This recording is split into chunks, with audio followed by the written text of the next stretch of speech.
إن الحمد لله نحمده ونستعينه ونستغفره ونعوذ بالله من شرور أنفسنا وسيئات أعمالنا من يهده الله فلا مضل له ومن يضلل فلا هادي له وأشهد أن لا إله إلا الله وحده لا شريك له وأشهد أن محمدا عبده ورسوله يا أيها الذين آمنوا اتقوا الله حق تقاته ولا تموتن إلا وأنتم مسلمون يا أيها الناس اتقوا ربكم الذي خلقكم من نفس واحدة وخلق منها زوجها وبث منهما رجالا كثيرا ونساء واتقوا الله الذي تساءلون به والأرحام إن الله كان عليكم رقيبا يا أيها الذين آمنوا اتقوا الله وقولوا قولا سديدا يصلح لكم أعمالكم ويغفر لكم ذنوبكم ومن يطع الله ورسوله فقد فاز فوزا عظيما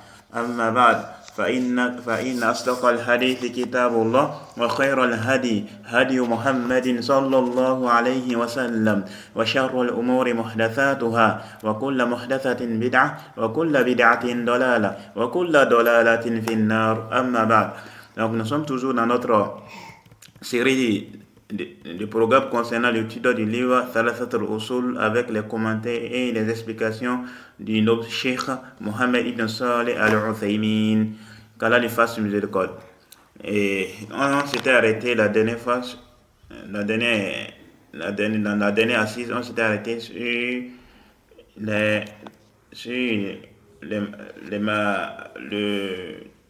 la parole de l'auteur où il dit I'lam rahimakallah annahu yajibu alayna ta'allum arba'i masail. Sache qu'Allah te fasse miséricorde qu'il nous est obligatoire d'apprendre 4 principes. On a vu qu'est-ce que le Cheikh Ibn Uthaymin a dit par rapport à cela. Ensuite l'auteur dit al-ula al-ilmu wa huwa ma'rifatullah wa ma'rifatu nabiyyihi wa ma'rifatu din al-islam bil adilla.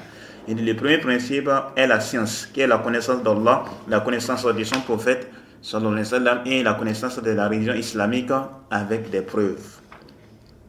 Alors, qu'est-ce que le Cheikh Ibn Uthaymin dit dans son explication de cela? Alors, en expliquant ces premiers fondements, le Cheikh Ibn Uthaymin dit, donc l'auteur dit al-ula al-ilmu wa huwa ma'rifatullah. Donc, le premier principe est la science. Qu'est-ce que c'est que la science? Il dit, la science dont l'auteur fait allusion ici est quoi? Et ma'rifatullah, la connaissance d'Allah, wa ma'rifatu nabiyyihi sallallahu alayhi wa sallam, donc la connaissance de son prophète sallallahu alayhi wa sallam, et wa ma'rifatu din l'islam, et la religion de l'islam, et la connaissance de la religion islamique avec des preuves, bil adilla, avec des preuves. Alors on entame le premier point. Il dit ma'rifatullah, par rapport à ma'rifatullah. Le Cheikh Ibn Uthaymin dit en explication de cela, il dit en commentant, il dit ay ma'rifatullah azza wa jal bil qalbi ma'rifatan tastalzim qabula ma shara'a wal id'ana wal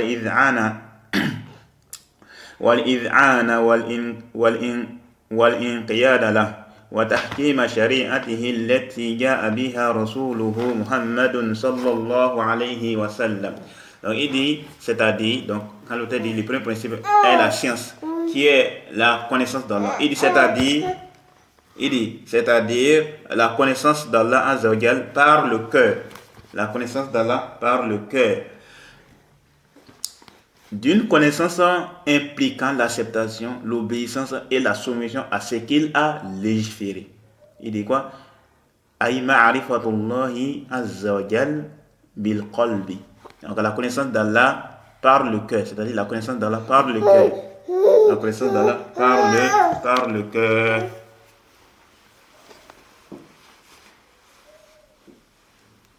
Ensuite il dit ma'rifatan tastalzimu qabula ma shara'ahu wal id'ana wal inqiyad la. D'une connaissance, donc cette connaissance dont il a dans la connaissance par le cœur, d'une connaissance impliquant l'acceptation, l'obéissance et la soumission à ce qu'il a légiféré. Et donc l'autre dit donc reconnaître Allah subhanahu wa ta'ala. Et donc cette connaissance qu'il y a de la part d'Allah subhanahu wa ta'ala, ça a des implications. La connaissance par le cœur, ça a des implications. Parmi ces implications, il y a le fait que quoi? Tu dois accepter ce que Allah subhanahu wa ta'ala a légiféré. Et tu dois l'obéir et tu dois te soumettre à ses sentences, à ses jugements, à sa décision. Donc, ce que Allah subhanahu wa ta'ala a décidé par rapport à telle chose, lorsque tu auras connu Allah subhanahu wa ta'ala, alors ça doit quoi? Cette connaissance, qu'est-ce qui doit en découler?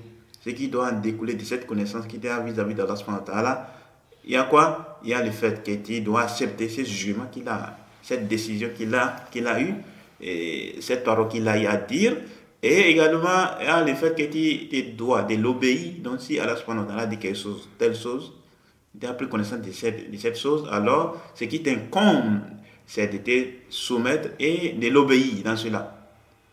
Donc il y a quoi? Il y a la qaboul, donc l'acceptation, également al-iz'ana et al-inqiyada. Et donc l'acceptation, l'obéissance et la soumission. Il faut nécessairement cela. Donc quand celui qui il va prétendre connaître Allah subhanahu wa ta'ala, il prétend qu'il connaît Allah subhanahu wa ta'ala, mais quand on dit Allah subhanahu wa ta'ala a interdit des choses, lui il vient bafouer les interdits et il vient bafouer les jugements d'Allah subhanahu wa ta'ala. On dit Allah subhanahu wa ta'ala a interdit cette chose, il a ordonné telle chose. Qu'est-ce qu'il fait? Il se détourne de cela. Est-ce que la personne il connaît Allah subhanahu wa ta'ala? Non.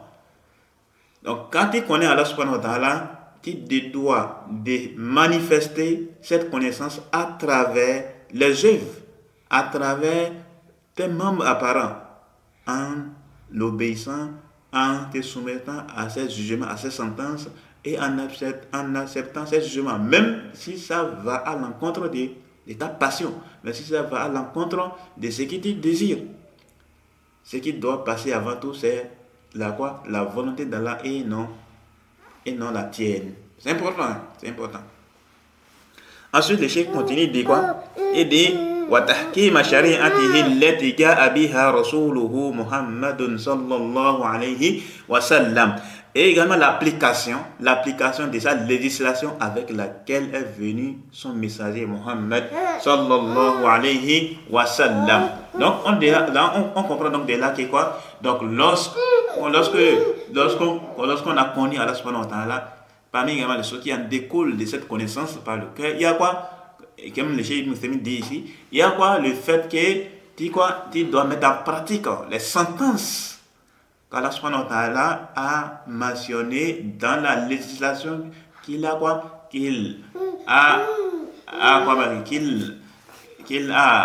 dans sa législation dont le prophète sallallahu alayhi wa sallam a transmise, dont le prophète Mohammed sallallahu alayhi wa sallam a transmise à sa communauté. Et donc par exemple on dit maintenant que le prophète donc on dit par exemple, parmi les sentences d'Allah subhanahu wa ta'ala, il y a la question de quoi? Le fait de couper la main du voleur. Le fait de couper la main du voleur.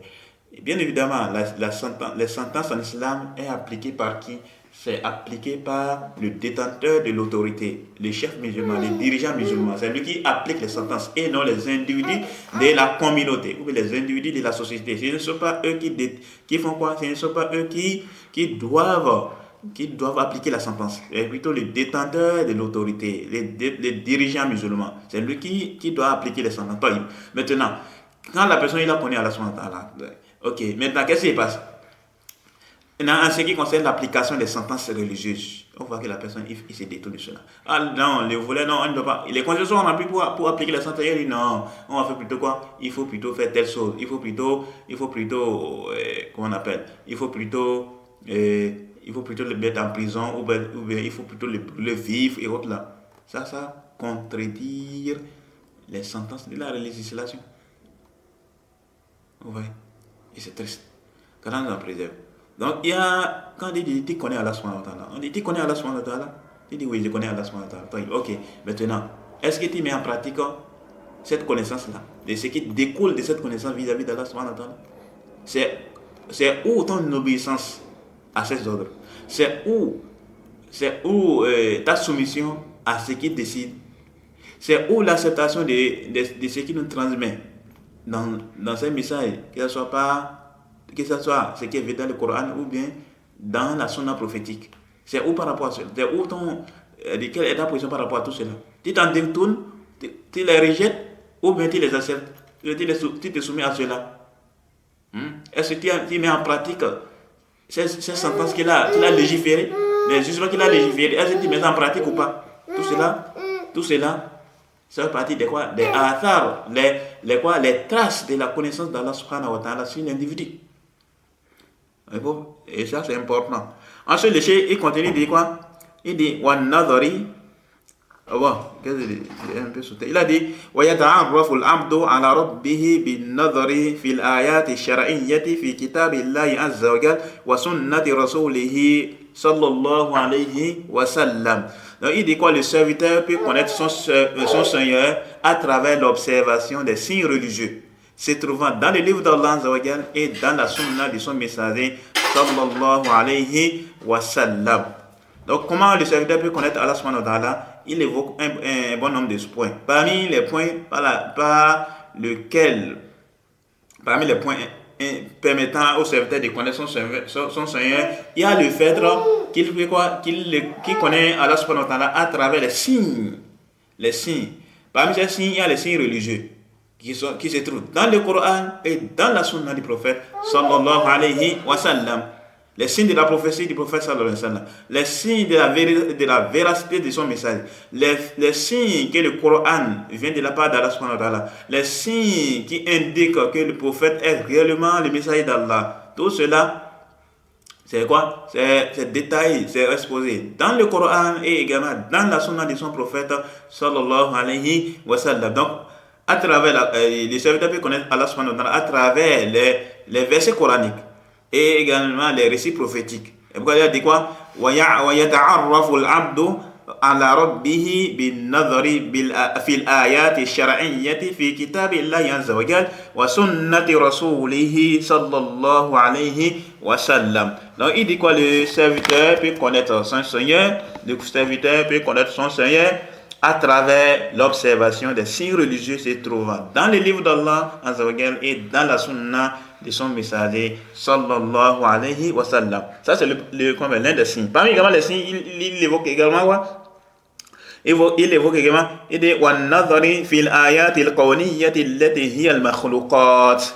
Il dit également de même, donc également les serviteurs également peuvent connaître son Seigneur à travers quoi? À travers l'observation des signes universels qui sont les créatures. Donc il a évoqué des signes ici. Le premier signe, c'est quoi? C'est les signes religieux. Et il s'agit des preuves coraniques et des preuves prophétiques, c'est-à-dire les récits prophétiques. Donc ça c'est le premier signe ça. Le deuxième signe, c'est quoi? C'est à travers quoi? À travers la création. C'est-à-dire ce qui se trouve dans la création, les signes universels. Dans la création, il y a des signes. Par exemple, l'existence du soleil, la lune, les animaux, les végétaux. Tout cela, ça fait partie des signes d'Allah subhanahu wa ta'ala dans la création. Les signes qui prouvent l'existence d'Allah subhanahu wa ta'ala. Les signes qui prouvent qu'il y a un créateur suprême, qu'il y a quelqu'un qui est en train de gérer cet univers. Il y a plusieurs signes qui indiquent cela dans la création.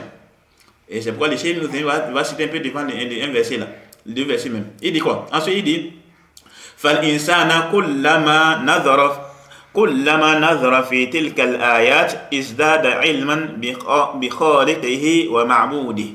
Il dit quoi? Que l'être humain, donc il va parler maintenant quoi? Les effets maintenant de la connaissance d'Allah. Donc à travers la méditation dans la création d'Allah, qu'est-ce qui va se passer?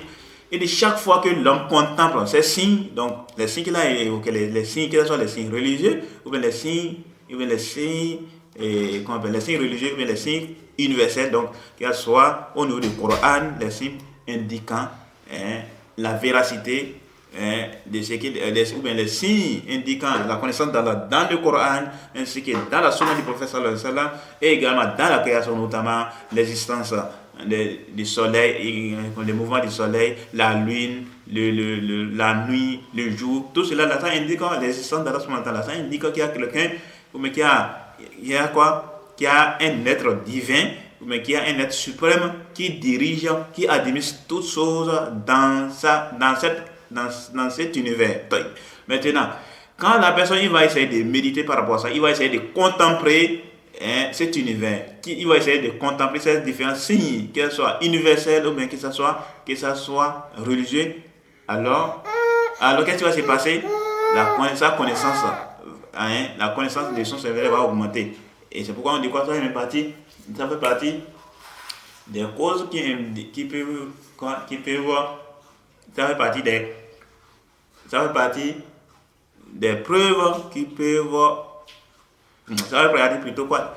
Des causes qui font augmenter la foi de quelqu'un.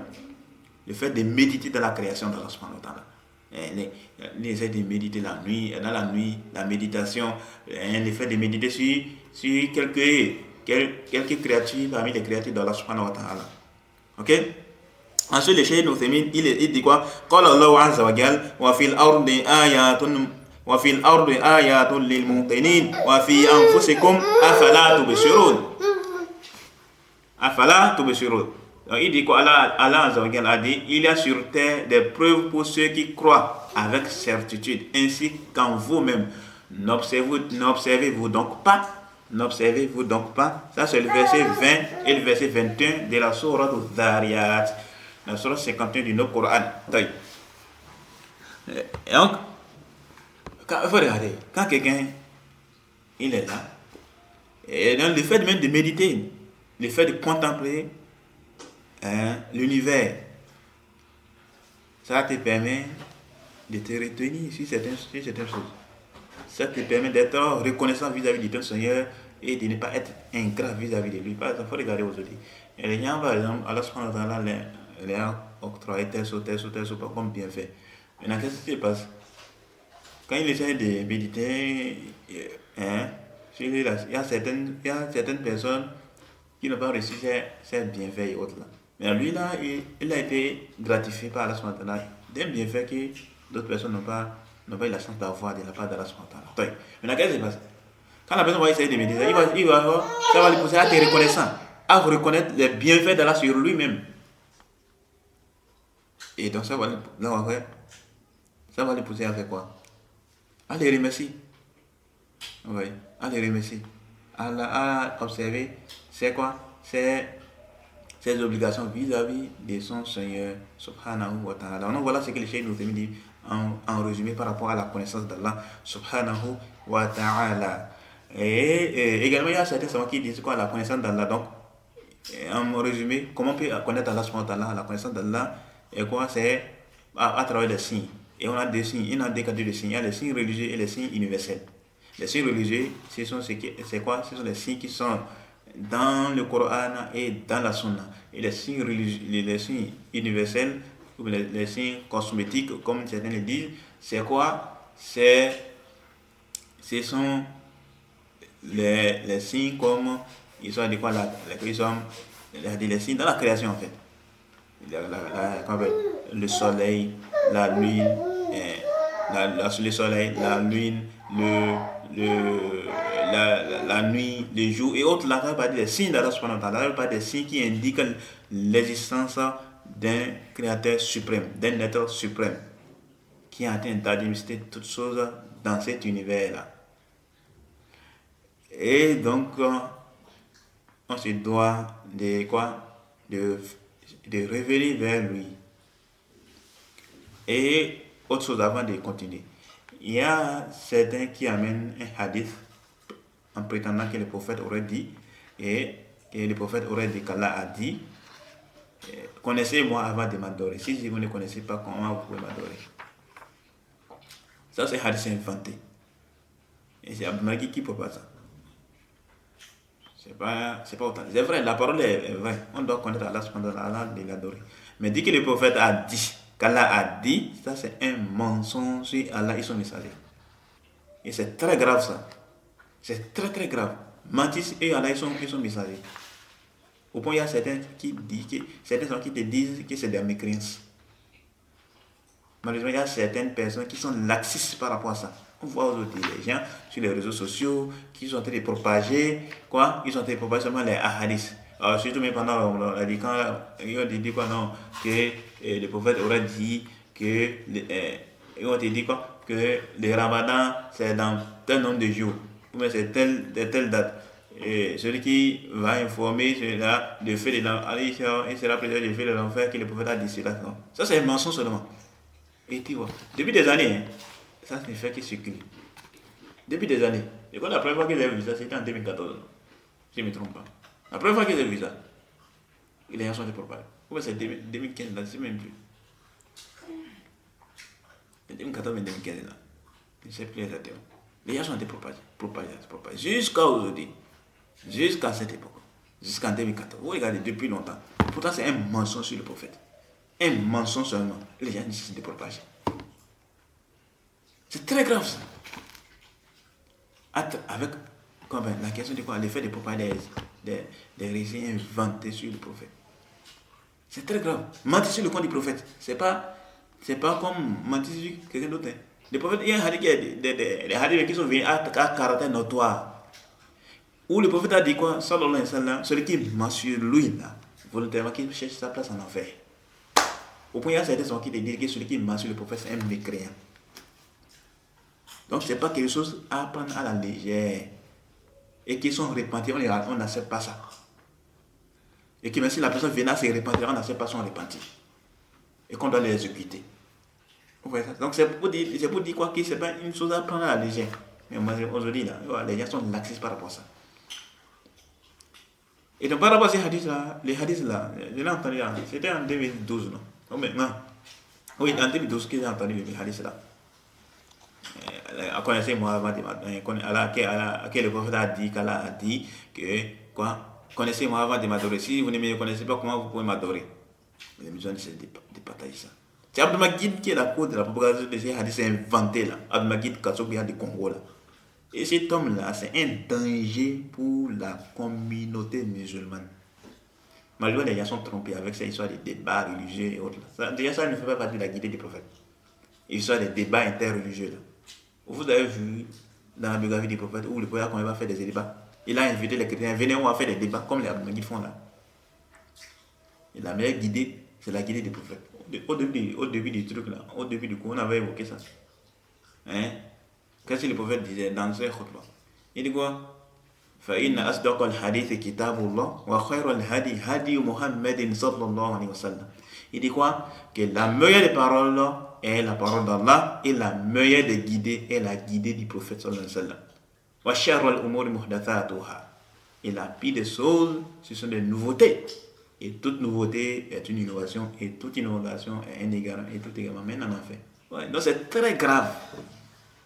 C'est très grave ça. Mentir sur le compte du prophète. Venir quoi? Venir, comment on appelle, innover des choses dans la religion. C'est très très grave. Il faut faire attention à ces gars-là. Abdul Majid, alhamdulillah, il a fait des séries il a fait des mises en garde contre lui là. Et quand dans ces trucs, dans ces interventions, il dit des paroles très très graves. Parce Abdul Majid là, il a des gros problèmes dans la conscience. Déjà, concernant la foi en Allah, il a des problèmes. La foi au livre révélé, il a des problèmes. La foi au messager, il a des problèmes. Quoi encore là? Et on a six piliers de la foi, non? La foi en Allah, la foi aux anges, la foi au livre révélé, la foi au messager, la foi aux jours derniers et la foi au destin. Mais les trois là, la foi en Allah, la foi au messager, la foi au livre révélé, il a des gros problèmes là. Pourquoi je dis qu'il a des gros problèmes là? Parce que la foi au messager, par rapport à la foi au messager, il te dit que, lui il dit par exemple que Bouddha c'est un véritable messager. Alors que Bouddha, Alexandre te dit que c'est un philosophe mécréant et que celui qui croit que la personne c'est Bouddha est un messager, c'est un mécréant. Il y a des problèmes là. Il devait d'abord étudier d'abord. Donc il a des problèmes au sujet de quoi la foi au messager. C'est quoi la première division vis-à-vis de la foi au messager? Non, il a des problèmes là par rapport à ça. L'autre chose, la foi. Et encore, il prétend que sa fille de Mariam est mort. Et qu'il est mort d'une mort naturelle, bien sûr, et qu'il n'a pas été crucifié autre là, et qu'il vient vers la fin des temps. Il a des problèmes là. Autre chose, il a dit quoi? Donc la foi au messager, et également la foi au livre révélé, il a des problèmes là. Pourquoi? Parce que Abdul Majid, je l'avais réfuté par rapport à ça. Et il y a un frère, il y a de cela. C'était en 2019, je crois. Il y a un frère, en fait, Abdelmajid, il avait fait un audio de 14 minutes où il faisait l'éloge de l'Iran et il critiquait l'Arabie Saoudite. Et j'ai entendu l'audio là. C'est un audio qui faisait 14 minutes environ. Et dans 14 minutes et quelques secondes. Et dans cet audio là, il faisait l'éloge de l'Arabie Saoudite et il faisait l'éloge de l'Iran et qu'il disait que l'Iran fait la fierté de l'islam et autres là. Et il critiquait l'Arabie Saoudite. Faut regarder, ça c'est de l'hypocrisie en fait. C'est de l'hypocrisie ça. Et c'est lui qui vient traiter les salafis d'hypocrites et autres là. Ça c'est de l'hypocrisie. Et dans ces interventions, en 2012, j'avais entendu, il disait que l'Arabie Saoudite c'est pas un modèle pour l'islam. Il disait ça. L'Arabie Saoudite n'est pas un modèle pour l'islam. Et beaucoup de musulmans apprennent ça. On dit, ah non, l'Arabie Saoudite n'est pas un modèle pour l'islam. L'Arabie Saoudite n'est pas un modèle pour l'islam. Subhanallah. Ça c'est quelle injustice ça. Quel pays sur cette terre-là défend l'islam plus que l'Arabie Saoudite? Il n'y en a pas. Il n'y en a pas. Quel pays assiste les musulmans? Ils viennent en aide aux musulmans et autres, là, les démunis et autres. Là. Il n'y en a pas. Plus que l'Arabie Saoudite, il n'y en a pas. Il n'y en a pas. Au point même, il y a de cela, il y a plus d'un an, on était en train d'échanger avec certains frères ici. Et ils ont dit quoi? C'était un de nos frères là, Béninois qui disait ça. Il a dit qu'il y a un jour là, qu'il y a un temps là, il y a c'était la Turquie, non? C'est quoi là? Ils ont dit que c'était la Turquie ou bien c'était la Tunisie même. Là, je ne sais plus exactement. Est-ce que c'était la Turquie ou bien la Tunisie? C'était qui savait dit quoi? Qu'il devait prendre en charge les dépenses pour les Haïti en fait.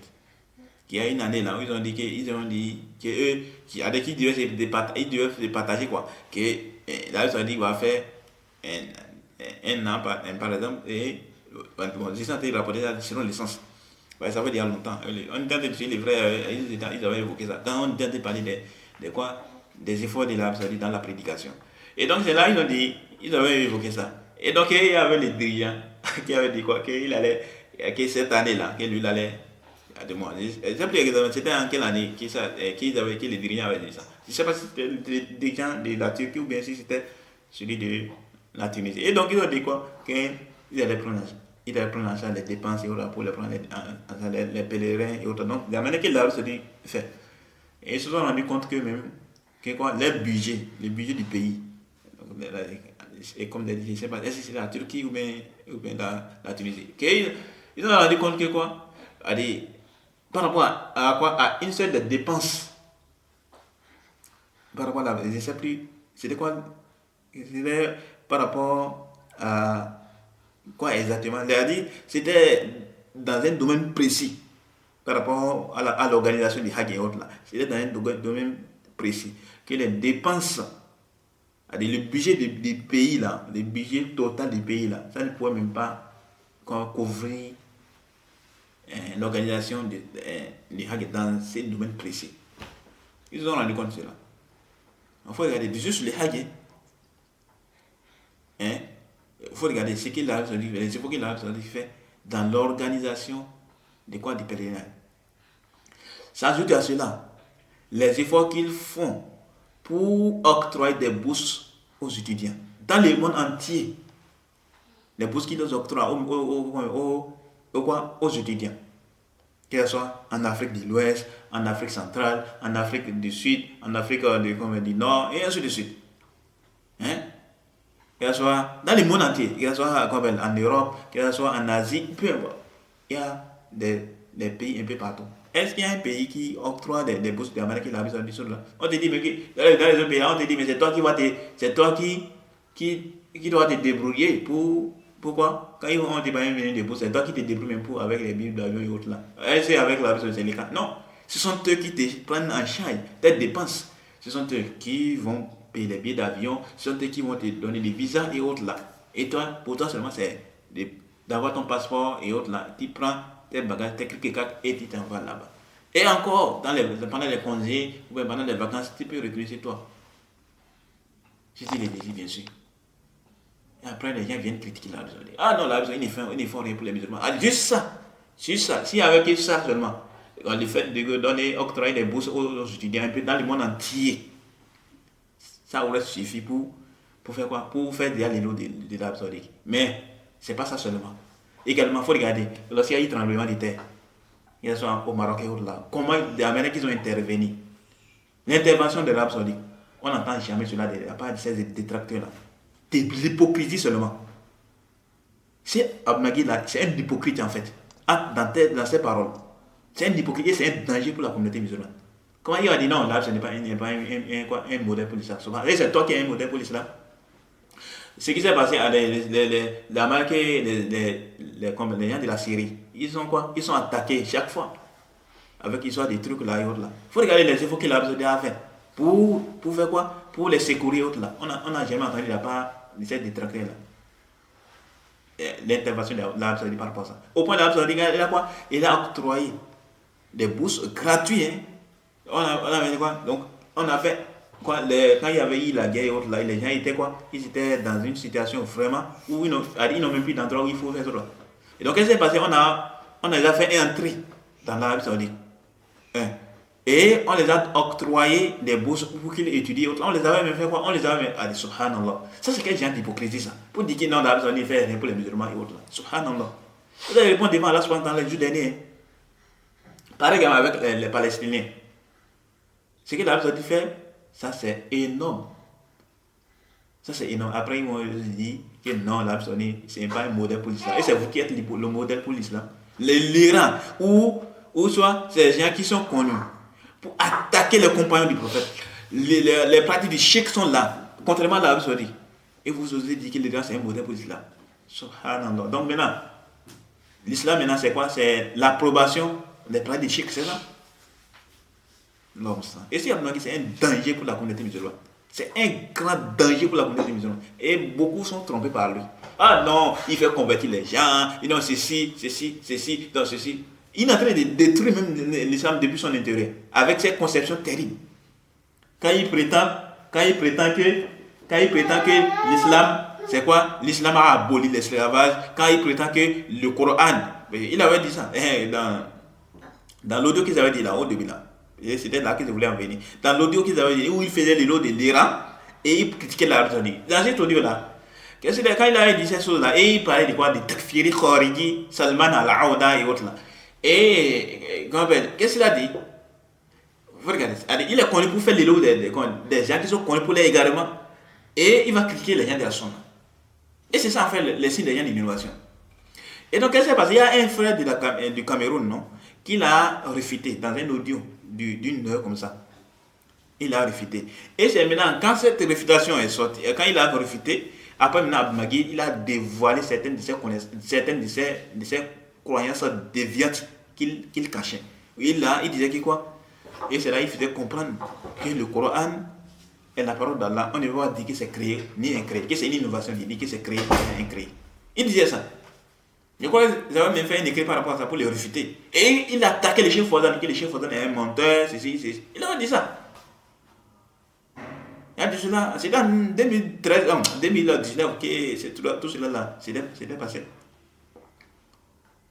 Oh, regardez. Hein? Il a dit qu'il a des problèmes, il a des gros problèmes dans la croyance. Et il a dit que l'imam Ahmed, c'est lui qui a innové la croyance que le Coran est un caractère incréé. Et que l'imam Abu Hanifa croyait que le Coran est créé. Des mensonges seulement. Alors que l'imam Abu Hanifa, il n'avait pas cette croyance.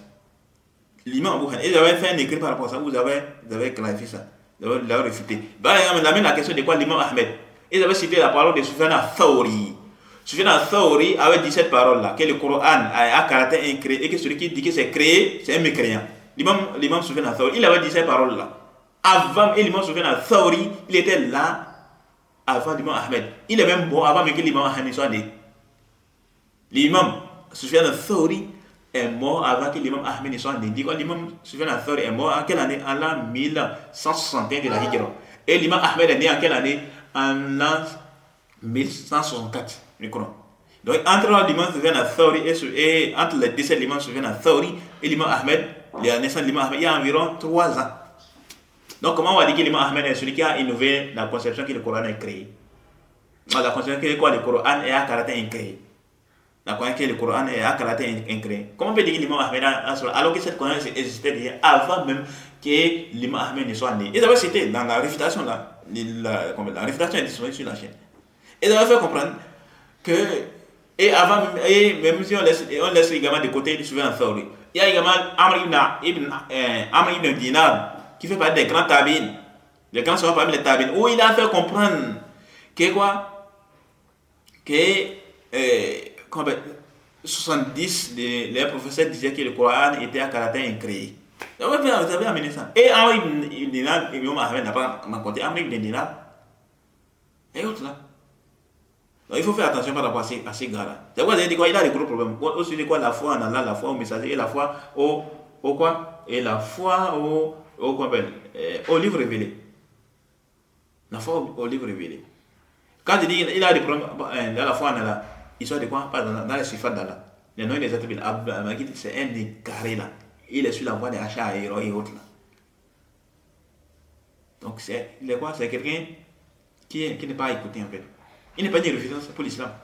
Il n'est pas une référence pour l'islam. Il a encore besoin de prendre son stylo et les bics et les cahiers pour aller s'asseoir.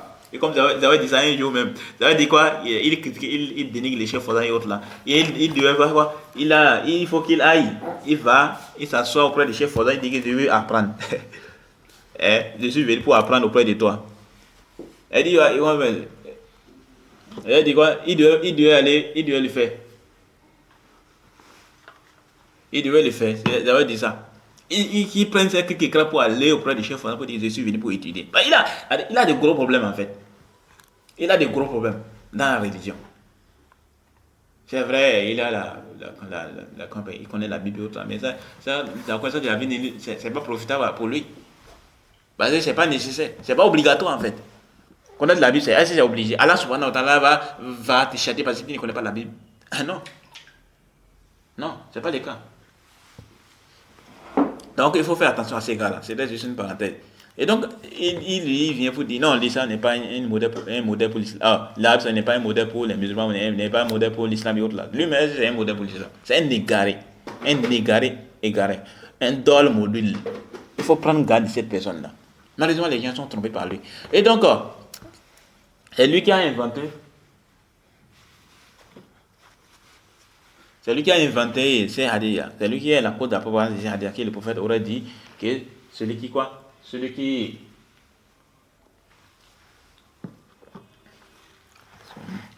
que le prophète aurait dit que Allah a dit connaissez-moi avant de m'adorer. Si vous ne me connaissez pas, comment vous pouvez m'adorer? Ça c'est quoi? C'est un mensonge sur Allah et son messager. Il a menti plusieurs fois comme ça sur Allah et son messager. Moi, on l'avait quoi dévoilé dans ces deux audios là où il a parlé de ces égarements. Ceux qui veulent plus de détails concernant les égarements d'Abdul Magui, ils peuvent écouter cela. Ok? Ils peuvent écouter cela. Donc, on va continuer avec la suite. Alors, les chefs, il continue, il dit quoi? Maintenant, il va entamer maintenant le sujet de quoi? Il va entamer maintenant le sujet de.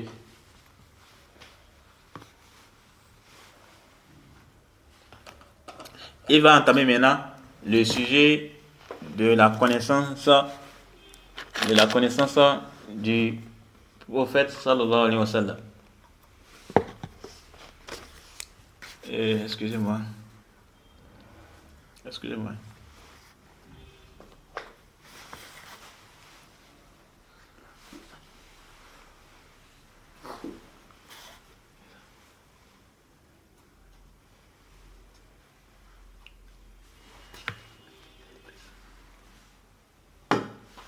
Ok.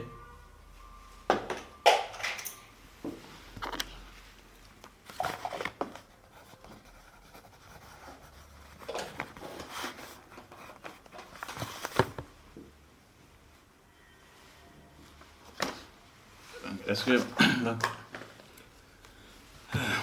il dit wa ma'rifatu nabiyhi sallallahu alayhi wa sallam, donc, et la connaissance de son prophète. Ça veut dire quoi? Alors les cheikh Nusaymi dit ma'rifatu rasulihi Muhammadin sallallahu alayhi wa sallam. Il dit c'est-à-dire la connaissance de son messager Mohammed sallallahu alayhi wa sallam. المعرفة التي تستلزم قبول ما جاء به من الهدى ودين الحق وتصديقه فيما أخبر وامتثال أمره فيما أمر واجتناب ما نهى عنه وزجر وتحكيم شريعته والرضا بحكمه. Il dit quoi? C'est-à-dire, donc quand il a dit, quand l'auteur dit la connaissance de son prophète, sallallahu alayhi wa sallam, il a dit, c'est-à-dire la connaissance de son messager Mohammed, sallallahu alayhi wa sallam. Il a dit quoi? La connaissance qui implique l'acceptation de ce qu'il a apporté comme guidée et religion de vérité.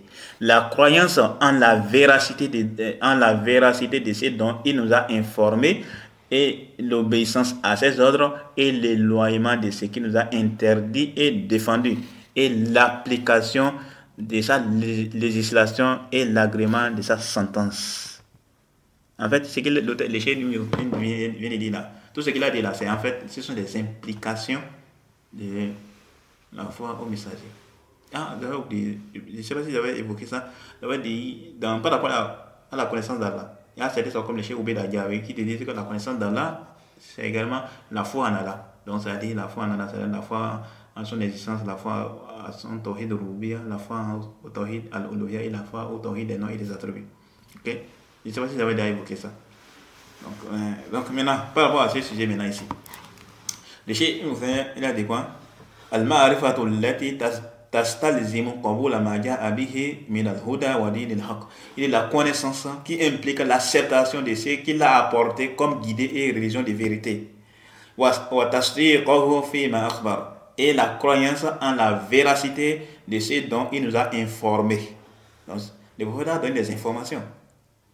Le prophète a donné des informations. Et donc, ces informations qu'il nous a données là, on doit croire cela, que c'est une vérité. Donc, il parle des implications de quoi? De la connaissance du prophète, ou bien de la foi au prophète. Donc, le prophète a dit une parole. Alors, on doit accepter cela, premièrement. On va accepter cela. Et on doit accepter sa guidée, on doit accepter sa religion, la guidée du prophète. Se trouve dans quoi? Dans le Coran et la Sunna. La religion du prophète est la seule religion de vérité. C'est bon? Et ensuite, donc, ce qu'il a apporté comme information, on doit avoir foi sur cela, que c'est une vérité. On ne doit pas douter de cela. Malheureusement, combien de personnes doutent? On dit le prophète a dit, et on dit, oh non, c'est n'importe quoi. Oh non, parce que le prophète a dit non. Alors que c'est prouvé, c'est authentique. Il se passe une histoire de Dajjal. Combien de personnes essaient de douter sur la croyance vis-à-vis des signes de la fin du monde, notamment l'apparition de Dajjal. Et je suis sûr et certain, si Allah subhanahu wa ta'ala n'avait pas parlé de Yajoud et Majoud dans le Coran, les gens allaient douter. Il se peut me dire que les gens même doutent encore mieux de ça. Malgré que c'est dans le Coran. Vous voyez? Les gens ils essaient même de démolir la religion. Le prophète a donné une information. Ah non, c'est quoi? Non, c'est si, les Ousmane Timira, les trucs, les châtiments de la tombe, ils sont en train de polémiquer autour de cela. Pour égarer la communauté musulmane. Les Ousmane Timira, les Ismaël Mounir et toutes les bandes qui essaient de quoi? De tromper, d'égarer la communauté musulmane du droit chemin. Prenez garde à ces gens-là. Et donc, le prophète a donné une information. L'information est authentique, est prouvée par les Coran et les gens du hadith. C'est prouvé. Maintenant, une fois que c'est prouvé, alors lorsque l'information est authentique, c'est prouvé, alors, premièrement, on doit faire quoi? On doit accepter cela. On doit avoir foi à cela que c'est une vérité. Et donc, la soumission à cela. Donc, on doit se soumettre à ses ordres. Le prophète a donné un ordre, on se doit se soumettre. À titre d'exemple, le prophète a ordonné de laisser pousser la barbe. Aujourd'hui, tu vois les gens qui essaient de polémiquer autour de cela. Ah non, la barbe c'est ici. Oh non, la barbe est ici. Là, non, la barbe, non, c'est pas obligatoire. Non, c'est Youssou Koroui a dit c'est ici. Non, c'est là. Subhanallah. Le prophète a dit, laissez pousser la barbe. Et non, ils sont en train de polémiquer. Le prophète a interdit, oh non, Allah est gofro. Le prophète a interdit ceci. Et le prophète a ordonné ceci. Ah non, c'est pas obligatoire. Subhanallah. Ça, c'est quel genre de religion, ça? Hein? Subhanallah. Quand on dit sur le droit chemin. Et quoi? l'éloignement de ce qui nous a interdit et défendu. Donc, quand le prophète nous interdit quelque chose, il a défendu quelque chose, alors on doit s'en écarter. On doit s'en écarter. Et il a dit quoi? Et le fait de mettre en pratique mais l'application de sa législation et l'agrément de sa sentence, de son jugement. Voilà ce que les chiites nous dit par rapport à ça. Ensuite, il va citer quelques versets du Coran. Il a dit, Allah Azza wa Jalla dit, فلا وربك لا يؤمنون حتى يحكموك فيما شجر بينهم ثم لا يجدوا في أنفسهم حرجا مما قضيت ويسلموا تسليما. Selon la tradition, ça se rapprocher. Non, par ton Seigneur, ils ne seront pas croyants aussi longtemps qu'ils ne t'auront demandé de juger de leur dispute et qu'ils n'auront éprouvé nulle angoisse pour ce que tu auras décidé et qu'ils se soumettent complètement à ta sentence. Ça, c'est le verset 65 de la sourate 4 de la sourate Nisa. Ensuite, il dit, وقال تعالى, Allah dit, إنما كان قول المؤمنين إذا دعوا إلى الله ورسوله ليحكم بينهم أن يقولوا سمعنا وأطعنا وأولئك هم المفلحون.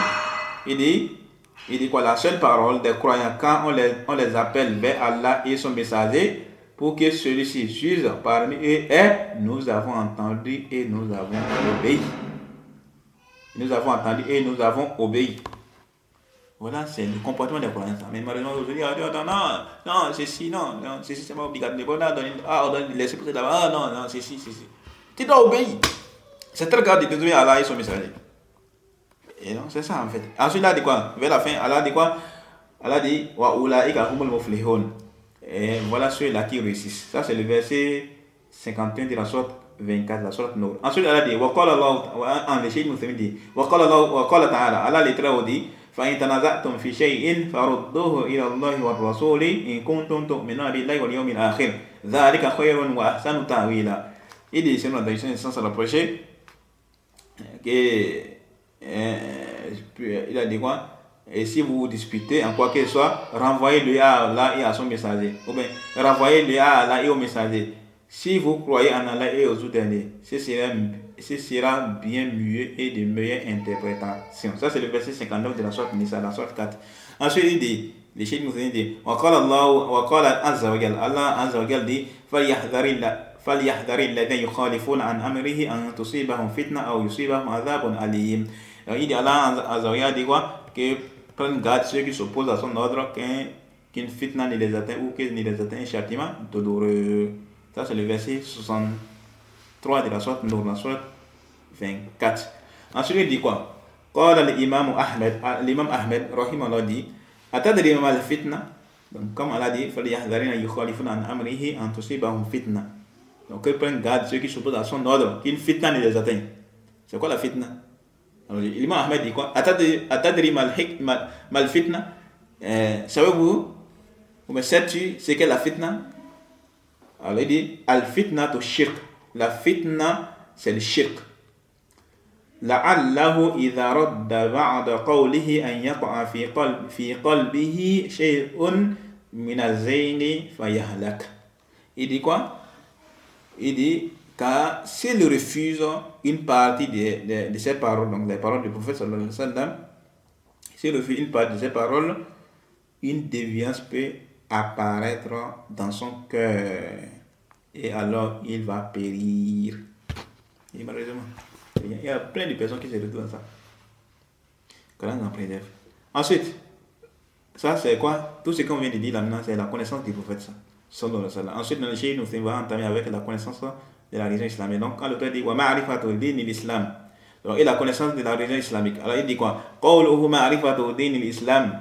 Et concernant sa parole, et la connaissance de la religion islamique. Il dit al-islam bima'na al-am huwa ta'abbudu lillahi bima shara'a mundu an arsala Allahu rusula ila an taquma as-sa'a. Et l'islam dans son sens général, l'islam dans son sens général est l'adoration d'Allah de la manière qu'il a légiféré depuis qu'il a envoyé les messagers jusqu'à l'arrivée de l'heure. C'est ce qu'à l'arrivée de l'islam. Donc c'est ça qu'on appelle l'islam de manière générale. C'est pourquoi on dit quoi? Tous les prophètes étaient des musulmans. Tous les prophètes ont mis l'islam comme religion. Quand ils ont mis l'islam comme religion, c'est par rapport à quoi? Au fondement de la religion, le usul. Quand on regarde dans le Coran, on voit que Allah subhanahu wa ta'ala ne fait pas que les messages des prophètes étaient basés sur quoi? La paix au tawhid, la mise en contre les shirk. Et c'est ça l'islam. C'est ça même les bases de l'islam. Le tawhid et la mise en contre les shirk. وَلَقَدْ بَعَثْنَا فِي كُلِّ أُمَّةٍ رَسُولًا أَنِ اعْبُدُوا اللَّهَ وَاجْتَنِبُوا الطَّاغُوتَ. Nous avons envoyé dans chaque communauté un message pour les dire adorer Allah et écartez-vous des fausses divinités. Allah dit aussi de ses prophètes, non, soit les Shuaïb et autres là, il nous dit quoi? Ya qawm u'budu Allah ma lakum min ilahin ghayruh. Il nous dit quoi? Oh mon peuple, adorez Allah.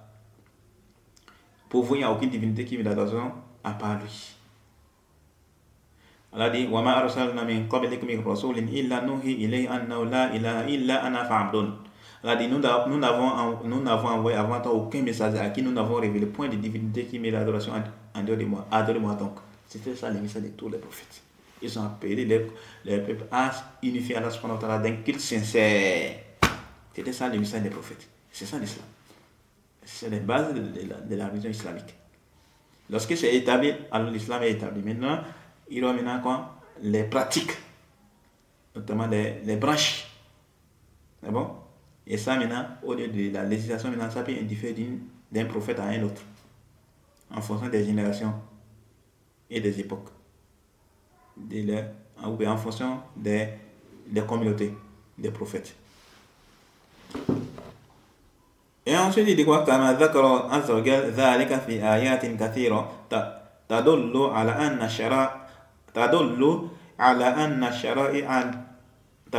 أن الشرائع السابقة كلها إسلام لله عز وجل. Il dit quoi? Il dit comme Allah Azza wa Jal a mentionné,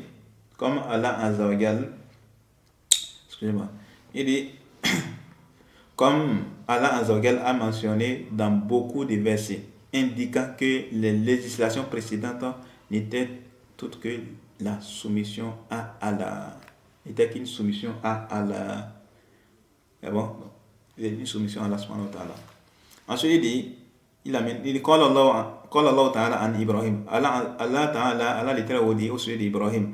ربنا وجعلنا مسلمين لك ومن ذريتنا أمة مسلما لك. Et le prophète Ibrahim a dit, Seigneur, fais de nous tes soumis et de notre descendance une communauté soumise à toi. Voilà ce que le prophète Ibrahim a dit. Et Allah subhanahu wa ta'ala a infirmé le fait qu'Ibrahim n'était ni juif ni chrétien. Et qu'il était quoi? Un unificateur. Quelqu'un qui unifie Allah subhanahu wa ta'ala par les tawhid et autres là.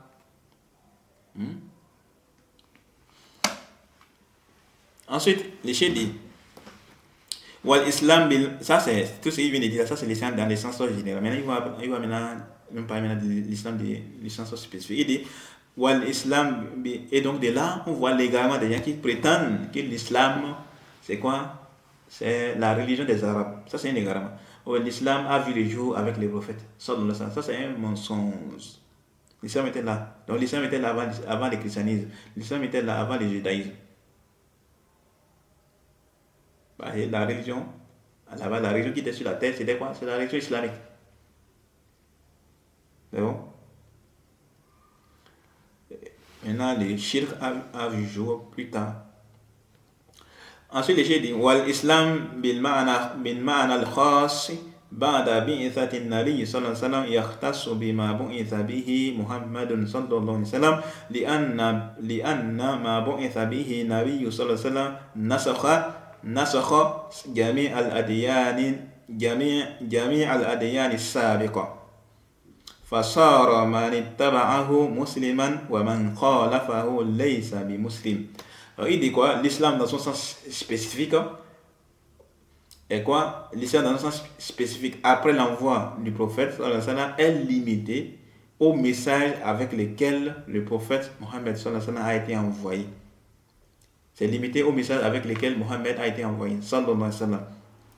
Car, pourquoi? لأن ما بعث به النبي صلى الله عليه وسلم نسخ جميع الأديان السابقة. Car il abroge toutes les religions antérieures. Dans le sens où les législations antérieures. C'est bon? Donc, le prophète sallallahu alayhi wa sallam, avec la venue du prophète sallallahu alayhi wa sallam, c'est fini. Il n'y aura plus de législation à suivre que la sienne. C'est fini, il n'y a plus de... Et c'est pourquoi dans les hadiths, quand le prophète a vu Omar tenir les trucs là, il avait fait quoi, les faits de la Torah et autres là. Dans les hadiths, on avait fait comprendre que dans les hadiths, le prophète a dit quoi, sallallahu alayhi wa sallam, que si Moussa était vivant, il n'aura le choix que de les suivre. Vous voyez? Tout ça indique quoi? Tout ça indique l'obligation de suivre le prophète sallallahu alayhi wa sallam. Malheureusement, il y a les gens qui s'en détournent, soit de façon totale ou bien de façon partielle. Quand on nous en préserve. Ensuite, il a dit quoi? فَصَارَ مَنِ اتَّبَعَهُ مُسْلِمًا وَمَنْ خَالَفَهُ لَيْسَ بِمُسْلِمٍ. Ainsi, celui qui le suivra sera musulman et celui qui le contredira ne sera pas un musulman. Donc, celui qui va suivre ses enseignements, celui qui va adhérer à sa législation, il sera musulman. Dans les cas échéants, s'il venait à contredire, alors il ne serait pas un musulman. C'est bon là? Ensuite, il a dit quoi? فَأَتْبَعُ الرُّسُلِ مُسْلِمُونَ فِي زَمَنِ رُسُلِهِمْ. Il a dit quoi? Les suiveurs des messagers à leur époque étaient des musulmans. Donc, par exemple, à l'époque de Moussa, les gens qui les suivaient, c'était des musulmans. À l'époque de Isa, les gens qui les suivaient, c'était des musulmans. À l'époque de Ibrahim, les gens qui ont adhéré, ont accepté le message d'Ibrahim, c'était des musulmans. Les gens qui ont adhéré au message de Lot, de Shuaïb, de Idris, de qui encore, de Saleh, de Hud, et ainsi de suite. Les gens qui ont adhéré à leur message, ils ont accepté, ils ont eu foi à ces prophètes, ce sont les musulmans. Et donc, quand les prophètes nous disent, ça ne rentre au paradigme musulman, c'est-à-dire celui qui a adhéré au message des prophètes. Donc, c'est pas forcément quand on dit au paradigme musulman, ça ne veut pas forcément dire, c'est pas quoi, ça ne veut pas dire que les musulmans de la communauté du prophète Mohammed, non. Avant la communauté du prophète Mohammed, il y avait des musulmans. Ça veut dire quoi? Que les gens qui ont adhéré, qui ont suivi les compagnons des prophètes avant le prophète Mohammed étaient des musulmans. Les gens qui ont cru à ces prophètes étaient des musulmans. C'est bon? C'est important de connaître ça. Mais c'est important de comprendre ça. Ensuite, il dit quoi? فَالْيَهُودُ مُسْلِمُونَ فِي زَمَانِ Moussa. Donc les juifs étaient musulmans à l'époque de Moussa. Donc quand il dit ici les juifs, il faut bien comprendre. Les juifs à l'époque de Moussa, c'est-à-dire les juifs qui avaient adhéré au message de Moussa étaient des musulmans. وَالنَّصَارَى مُسْلِمُونَ فِي زَمَانِ عِيسَى sallallahu alayhi wa sallam. Et également les chrétiens qui ont adhéré au message de Isa à son époque étaient des musulmans. C'était également des musulmans. Donc il faut comprendre ce que les chiens musulmans sont en train de dire ici. Parce que c'est ça qu'il veut dire en fait. Sinon, les juifs ne sont pas des musulmans. Les chrétiens ne sont pas des musulmans. Il est en train de parler par rapport à ce qu'on peut comprendre en fait. Et donc à l'époque de Moussa, il y avait les juifs qui ont adhéré à son message. Et donc ces juifs là, c'était des musulmans. À l'époque de Isa, quand on dit les Isa, c'est les gens qui suivent Isa. C'est bon? À l'époque de Isa, les gens qui ont suivi, donc les chrétiens qui ont eu foi au message de Isa à son époque, c'était des musulmans. Sachant que même l'histoire des chrétiens, le thème chrétien, c'était pas quelque chose qui était existant à l'époque de Isa, fils de Marie. Celui que les chrétiens appellent Jésus-Christ. Le mot christianisme a vu le jour, selon la Bible, des années plus tard, après. Et c'était des païens qui ont fait quoi? Qui ont nommé les disciples de Jésus, des chrétiens et autres là. Et quoi? C'est à Antioche, non, comme ils disent. C'est la Bible qui dit ça. Il faut comprendre cela. Donc voilà ce que le Cheikh Mouthémine a dit. Ensuite il a dit quoi? Wa amahina bu'itha nabiyyu Muhammadun sallallahu alayhi wa sallam fakafaru bihi falaysa bi muslimin. Donc il a dit quoi? Ainsi après avoir dit les trucs là, wa amahina bu'itha nabiyyu Muhammadun sallallahu alayhi wa sallam. Donc il dit, mais depuis l'envoi du prophète Mohammed sallallahu alayhi wa sallam, depuis l'envoi du prophète Mohammed sallallahu alayhi wa sallam, fakafaru bihi, et donc ceux qui ne croient pas en lui, فَلَيْسُوا بِمُسْلِمِينَ. Alors, ils ne sont pas des musulmans. C'est pourquoi on dit quoi les chrétiens aujourd'hui, les juifs et autres là, ce ne sont pas des musulmans, ce sont des kuffars, ce sont des mécréants. Ce sont des mécréants. Ok? Ensuite, il dit وَهَذَا الدِّينُ الْإِسْلَامِيُّ هُوَ الدِّينُ الْمَقْبُولُ عِنْدَ اللَّهِ النَّافِعُ لِصَاحِبِهِ. Il dit, et donc, et c'est cette religion-là, qui est cette religion, et c'est cette religion islamique qui est acceptée auprès d'Allah. Et qui est la religion acceptée auprès d'Allah. Et de là aussi, on attire l'attention. Il n'y a pas plusieurs religions de la part d'Allah. Il n'y a qu'une seule religion qui vient de la part d'Allah, et c'est l'islam. Et le Cheikh Musulman il va citer ici. Il va citer ça ici. La seule religion qui est acceptée de la part d'Allah, c'est quoi? C'est l'islam. Quant au christianisme, le vaudou, des trucs là, ce sont des quoi? Ce sont des religions polythéistes, c'est des mouchrikoun. On ne dit pas qu'il y a trois religions monothéistes. En faisant par là, les christianismes, les judaïsmes et l'islam. Non. Les christianismes et les judaïsmes sont des religions polythéistes. Contrairement à l'islam qui est une religion monothéiste. Et là également, on voit également des gens qui appellent à l'unification des religions, qu'ils appellent la religion ibrahimite, non? Ça, c'est un égarement. C'est de la mécréance. Alhamdulillah, les gens ont réfuté ça.